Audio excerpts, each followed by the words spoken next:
সাল্লাল্লাহু বিষয়ে খুব সুনির্দিষ্টভাবে ঘোষণা করেছেন। আমরা মোটামুটি ভাবে দুটো সূত্রকে খুব ভালো করে জানি। বিসমিল্লাহির রহমানির রহিম। লাকাদ কানা লাকুম ফি রাসূলিল্লাহি উসওয়াতুন হাসানাহ। এবং রাসূল সাল্লাল্লাহু আলাইহি ওয়াসাল্লামের ব্যক্তিত্ব বিষয়ে আল্লাহ বলেন ইন্নাকা লাআলা খুলুকিন আযীম। এই সূত্র আমাদের মোটামুটি জানা আছে। রাসূল সাল্লাল্লাহু আলাইহি ওয়াসাল্লাম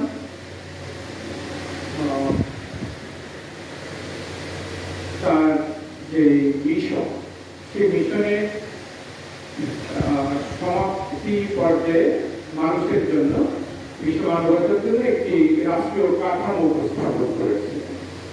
সেই কাঠামোতে যতটা সময় তিনি পেয়েছিলেন, যতক্ষণ পর্যন্ত তার মিশন প্রয়োজনীয় ছিল, যতক্ষণ তা পূর্ণ হচ্ছিল, ততক্ষণ পর্যন্ত তিনি ছিলেন মানুষের মাঝে। এবং সেখানে এক পর্যায়ে আল্লাহর পক্ষ থেকে ঘোষণা হলো, আল ইয়াউমা আকমালতু লাকুম দীনাকুম ওয়া আতমামতু আলাইকুম নি'মাতি ওয়া রাদিতু লাকুম ইসলাম দীনা। তো যখন আল্লাহর নিয়ামত সম্পূর্ণ হলো এবং দিন পরিপূর্ণ হলো, রাসূল সাল্লাল্লাহু আলাইহি ওয়াসাল্লামের এই বস্তুগত অস্তিত্ব এই দুনিয়ার জন্য আর প্রয়োজনীয় থাকলো না। আল্লাহ তাকে নিয়ে গেলেন এবং তার আগে আমরা আমাদের এই বস্তুগত জীবনে অথবা এই প্ল্যানেট, এই বিশ্ব নামের যে প্ল্যানেটে আমরা আছি, এটা যতদিন টিকে থাকবে ততদিনের জন্য আমাদের সামনে আল্লাহর পক্ষ থেকে এই করুণা, এই আদর্শ আমরা পেয়েছিলাম আল্লাহর পক্ষ থেকে করুণা। এবং রাসূল সাল্লাল্লাহু আলাইহি ওয়াসাল্লামের যে উপস্থাপন, তার যে আদর্শিক উপস্থাপন, রাষ্ট্র কাঠামো বলি, সামাজিক কাঠামো বলি এবং বিশ্ব সম্পর্কের প্রশ্ন বলি, সবগুলো আমরা তার কাছ থেকে পাচ্ছি। এবং সেজন্যই মিস্টার মাইকেল হার্ট নামের একজন পশ্চিমা পণ্ডিত, তিনি লিখেছিলেন দি 100 the most influential persons in the world. সেখানে তিনি 100 জন ব্যক্তি, বিশ্বের সর্বকালের প্রভাবশালী 100 ব্যক্তির একটি তালিকা করেছেন। সেখানে রাসূল সাল্লাল্লাহু আলাইহি ওয়াসাল্লামকে তিনি 1 নম্বরে আমাদের সামনে উপস্থাপন করেছেন। আমরা সেই আগে পেয়েছি। এখন আমরা যে সময়টিতে আছি, যে সময়টি পার করছি এবং যে সময়কে পেতে চাই, সেই সময়টিতে আমরা রাসূল সাল্লাল্লাহু আলাইহি ওয়াসাল্লামকে, তার আদর্শকে, তার উপস্থাপনকে কিভাবে আমাদের জন্য প্রাসঙ্গিক হিসেবে পেতে পারি, এটা আমাদের জন্য বেশি গুরুত্বপূর্ণ। এই সময় আমরা যারা রাসূল সাল্লাল্লাহু আলাইহি ওয়াসাল্লামকে অনুসরণ করি বলে মনে করি, দাবি করি, তাদের জন্য কি করণীয়, কিভাবে করণীয়, এরকম যে তিন প্রশ্ন আমাদের নিজেদের মতো করে বোঝার চেষ্টা করা দরকার। রাসূল সাল্লাল্লাহু আলাইহি ওয়াসাল্লাম 13 বছর মক্কায় অবস্থান করলেন। পরবর্তী 10 বছর মদিনায় তার মিশনের সমাপনী চিত্র আমরা দেখলাম। 13 বছর তিনি যা করলেন তার সাফল্য আমরা মনে করি বা বোঝার চেষ্টা করি। এটা হচ্ছে একটি প্রস্তুতি কাল, যে প্রস্তুতি কালে তিনি মানুষকে, মানুষের অস্তিত্ব, মানুষের দায়িত্ব, মানুষের করণীয় সম্পর্কে শিখিয়েছেন এবং সেভাবে মানুষকে গড়ে তুলেছেন। এমন কিছু মানুষ গড়ে তুলেছেন যারা নিজেরা এক একজন ইসলামের প্রতীকে পরিণত হয়েছেন, আল্লাহর পক্ষ থেকে করুণার প্রতীকে পরিণত হয়েছেন, যারা ইসলামকে নিজেদের মাঝে ধারণ করতে পারে এবং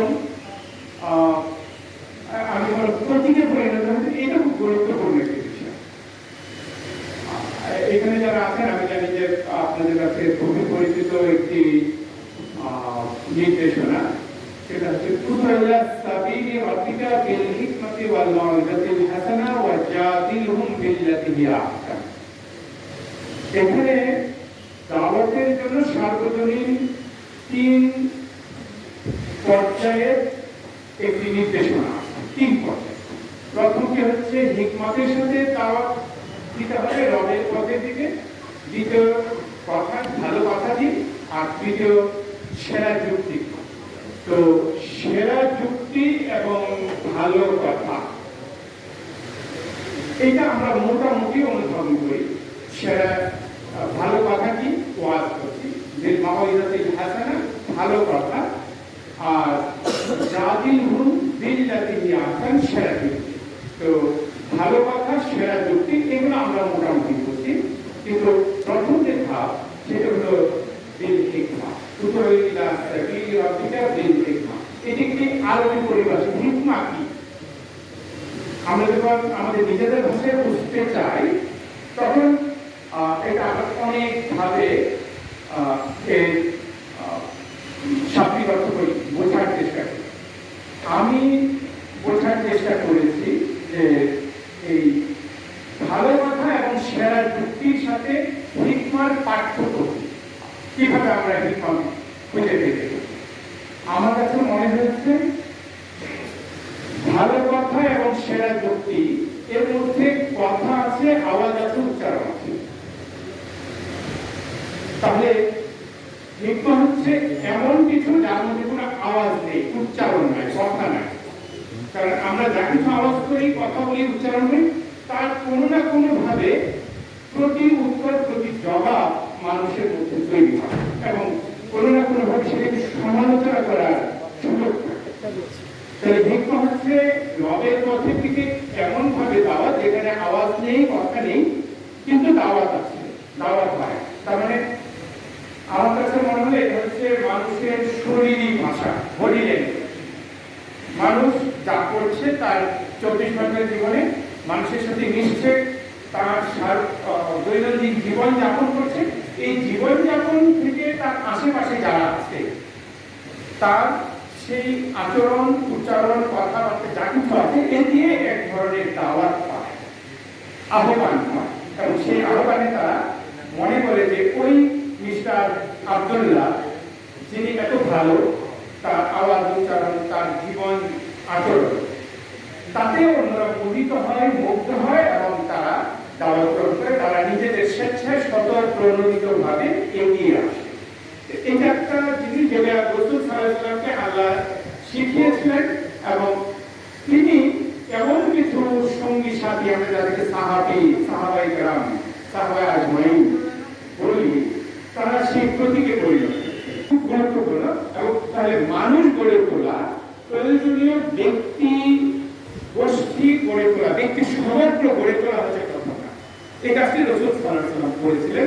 যদি করা যায় তাহলে পরের ধাপ আমরা রাষ্ট্রের কথা বলি। আধুনিক বিবেচনায় রাষ্ট্র একটি বল প্রয়োগের সংস্থা, কর্তৃপক্ষ, যে কর্তৃপক্ষ মানুষকে জোর করে কিছু মানতে বাধ্য করে। তো জোর করে আপনি অনেক কিছু মানাতে পারেন, জোর করে আপনি 15 বছর ক্ষমতায় থাকতে পারেন, আরো বেশিও থাকতে পারেন, কিন্তু তাতে কি লোকেরা আপনার প্রতি মোহিত হবে? আপনি যদি জোর করে কাউকে ইসলাম শেখাতে চান, ইসলাম মানাতে চান, তাহলে কি আসলে মানবে? এই একটি প্রশ্ন। আরেকটা খুব গুরুতর, খুবই কৌশলগত এবং মানে আমরা যেটাকে বলি অন্তর্দৃষ্টি সম্পর্কে একটি প্রশ্ন আছে। ধরা যাক আমরা 5% লক্ষ্য কৌশলে রাষ্ট্র ক্ষমতা দখল করলাম, দখল করে লোকদের সবাইকে বললাম যে নামাজ পড়তে হবে, নামাজ পড়বে, লোকেরা সব বাধ্য হয়ে নামাজ পড়বে, নামাজ তো হবে। মানে আমরা 5% লোকের ধরে 95% যদি নামাজ পড়ে, সেই নামাজ কি গ্রহণযোগ্য হবে? এটা একটা খুব ভেতর থেকে বোঝা যায়। তাহলে মানুষ গড়ে তোলা হচ্ছে রাসূল সাল্লাল্লাহু আলাইহি ওয়াসাল্লামের যে আদর্শ তার প্রথম কাজ। তার মানুষ গড়ে তুলতে হলে নিজেদেরকে করতে হবে, নিজেদেরকে গড়া মানে হলো মানুষের মধ্যে পাঠ্যের প্রধান দিকটা হচ্ছে জ্ঞান গত, এবং ইসলাম জ্ঞানকে বলা হচ্ছে আলো, আল ইলমুন নূর। এটা হচ্ছে ইসলামিক ফিলসফি, ইসলামিক দর্শন। আল ইলমুন নূর, আর বস্তুগত ফিলসফি হচ্ছে আল ইলমু কুওয়াতুন, নলেজ ইজ পাওয়ার, জ্ঞান হলো ক্ষমতা। এবং এই ক্ষমতা দিয়ে আপনারা জানেন সার্টিফিকেট থাকলে লোকেরা অনেক করে ক্ষমতাধারী হয় এবং তারা একজন অসৎ মানুষ, খুবই জঘন্য মানুষ, কারণ ক্ষমতা আছে তো। কিন্তু ইসলাম যে জ্ঞানের কথা বলে, ইলমের কথা বলে, সেটা মানুষকে আলোকিত করে ভেতর থেকে, যেই আলোর কারণে তারা ভালো মানুষ, মহান মানুষে পরিণত হতে পারে। তাহলে ভালো মহান মানুষ গড়ে তোলা হচ্ছে রাসূল সাল্লাল্লাহু আলাইহি ওয়াসাল্লামের আদর্শের প্রথম কাজ। তো তার সাথে অবশ্যই ঈমান রাখবে। সেখানে কোরআনে বারবার বলছে আল্লাযীনা আমানু ওয়া আমিলুস সালিহাত, ৬৭ জায়গা আছে এবং সব জায়গায় এর জন্য রিওয়ার্ডের কথা বলা আছে, পুরস্কার। আরেকটা সেন্সিটিভ কথা আছে, সেটা আমি আর পাবলিক বলছি না, আপনারা যারা আমাকে অল্প জানেন এবং পড়েন সেখানে ওটার কথা আছে। এখানে শুধু বললাম যে আল্লাযীনা আমানু ওয়া আমিলুস সালিহাত, ঈমানের কথাটা আছে, এরপর হচ্ছে আমলে সালেহ, ভালো কাজ। তাহলে ভালো কাজ করলে ভালো মানুষ হয়, জ্ঞানের মাধ্যমে মহান মানুষ হয়। আরেকটা হচ্ছে ভালো কাজ, যে অন্যের কল্যাণ করে। ভালো মানুষের মিনিমাম শর্ত হলো যে কারোর জন্য ক্ষতিকর নয়, আর সবচেয়ে ভালো মানুষ হচ্ছে যে সবার জন্য উপকার। তাহলে এই ভালো মানুষ গড়ে তোলার কাজ যদি করা যায়, তাহলে রাসূল সাল্লাল্লাহু আলাইহি ওয়াসাল্লামের দেখানো যে কল্যাণ রাষ্ট্র, সেই রাষ্ট্রের দিকে এগোবে, এটা আমার কাছে মনে হয়েছে। তা আজকের প্রেক্ষাপটে রাজনীতির ছাত্র হিসেবে আমি একটি প্রসঙ্গ সামনে আনতে চাই। সেটা হলো বর্তমান ছাত্র জনতা সেনার যৌথ উদ্যোগে যে মহান গণ অভ্যুত্থান হলো, যে গণ অভ্যুত্থানের সূত্রে আমরা একটি অনন্য সাধারণ কর্তৃপক্ষ, নির্বাহী কর্তৃপক্ষের আওতায় আমরা এখন চলছি। এটা নির্বাহী কর্তৃপক্ষ, এই নির্বাহী, এটা একটা অনন্য সাধারণ, কারণ আমাদের বাংলাদেশ রাষ্ট্রের যে বিদ্যমান আইনি কাঠামো, সেই কাঠামোতে এই সরকারের কোনো অস্তিত্ব নেই। তাহলে এটা একটা অনন্য সাধারণ নির্বাহী কর্তৃপক্ষ। আইন কর্তৃপক্ষ কিন্তু আমরা বাদ দিয়ে দিয়েছে, আমাদের আইনি কর্তৃপক্ষ ছিল সেটাকে বাতিল করে দেওয়া হয়েছে। আর একটা বিচার বিভাগীয় কর্তৃপক্ষ আছে, সেখানে সর্বোচ্চ যে টিয়ার সেটাকে পুনর্গঠিত করা হয়েছে। তার দ্বিতীয় যে টিয়ার, এটা হাইকোর্ট ডিভিশন বলে, সেটা কিন্তু আগের তা আছে। তাহলে আগের হাইকোর্ট ডিভিশন আছে, এপিলেট ডিভিশন বদলে গেছে, নির্বাহী বিভাগটা পুরোটা বদলেছে, নতুন একটা নির্বাহী বিভাগ আছে। এই মহান গণ অভ্যুত্থানের ফল হিসেবে, এই গণ অভ্যুত্থানের ফল হিসেবে যে নির্বাহী বিভাগ আছে, সেই নির্বাহী বিভাগের একটি অংশ হলো এটা হলো সমাজ কল্যাণ মন্ত্রণালয়। আমি আজকের এই আয়োজন থেকে এই সমাজ কল্যাণ মন্ত্রণালয়ের দায়িত্বে আছেন মিসেস শারমিন মুর্শিদ। তার কাছে দাবি করি দুটো কাজ করা যায়, এই নির্বাহী বিভাগ সরাসরি করতে পারে। একটি হলো আমাদের এই 17 থেকে 20 কোটি মানুষের দেশে মাত্র 8,500 ব্যক্তি, যাদেরকে বলা হয় তৃতীয় লিঙ্গ। ইসলাম তৃতীয় লিঙ্গ বলে কোন লিঙ্গকে স্বীকার করে না, অনুমোদন দেয় না। আল্লাহ দেয় না, তাই ইসলাম দেয়। আল্লাহ দেন না, তো আল্লাহ যেটা মানুষকে চেনার অধিকার মানুষের হবার কথা না, কিন্তু আমরা মানুষরা বলছি তৃতীয় লিঙ্গ। এটা একটা বড় ধরনের বিচ্যুতি। কিন্তু তার চেয়ে বড় কথা হলো, আমরা এই মুসলিম সমাজে তাদেরকে বলি হিজড়া। এটা কি ইসলাম অনুমোদিত পরিভাষা হতে পারে? হিজড়া শব্দের অর্থ আমি তো অনেক জানি না। হিজড়া শব্দের অর্থ হচ্ছে যাকে ত্যাগ করা হয়েছে, পরিত্যক্ত।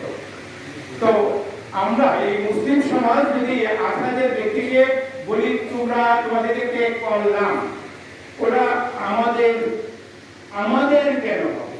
আমরা যারা নিজেদেরকে ইসলামের পক্ষে বলি, এই 8,500 ব্যক্তি ইসলামের হবে কি? ইসলাম মুসলিমরা যদি তাদেরকে হিজড়া বলে, মানে কি? আমরা বলছি হিজড়া, তার মানে তুমি পরিত্যাগ। তো ইসলাম পরিত্যাগ করার অনুমতি দেয় না, তারা কোনোভাবে হিজড়া নয়। এই কথাটা বুঝতে হবে। কোন মানব সন্তান হিজড়া হতে পারে না, এটা তো নীতিগত কথা। আর চিকিৎসা বিজ্ঞানের কথাই হচ্ছে সব মানুষেরই প্রধান পরিচয় নারী এবং পুরুষ। এই নারী এবং পুরুষ যত আছে তাদের কেউ 100% বস্তুগত বিবেচনার পূর্ণাঙ্গ কেউ না। তাহলে কম বেশি অপূর্ণাঙ্গ আমরা আছি। তাহলে আমাদের যে হিসাব বলা হয় না কেন, ওই অপূর্ণাঙ্গ হওয়ার কারণে তো এই নারী হিসেবে পূর্ণ নয়, পুরুষ হিসেবে পূর্ণ নয়। এটা কালচার আমি কিন্তু লিখেছি, আপনি দেখবেন। আজকের এই সমাবেশ থেকে আমার দাবি হলো সার্বিক মসজিদের কাছে এই 8,500 মানব সন্তানকে রাষ্ট্রীয় কর্তৃত্বে তাদের জীবনযাপন, সম্মানজনক জীবনযাপনের জন্য যা কিছু দরকার সম্পূর্ণ দায় রাষ্ট্র গ্রহণ করবে। তারা চাঁদাবাজি করবে না, তাদেরকে চাঁদাবাজি করতে বাধ্য করবেন না, তাদের দায়িত্ব এই রাষ্ট্রকে গ্রহণ করতে হবে। আপনি যদি কাজে থাকেন তাহলে এটাকে সমর্থন করতে পারে। আর দ্বিতীয় দাবিটি হলো মুসলিম সমাজে এটা একটা সংখ্যাটা বড়, ওটা 1,500, এটা সংখ্যাটা অনেক বড়। বহু মানুষ এই যে ভিক্ষা করে, 18 কোটি মানুষের দেশে কয়েক লক্ষ মানুষ ভিক্ষা করে।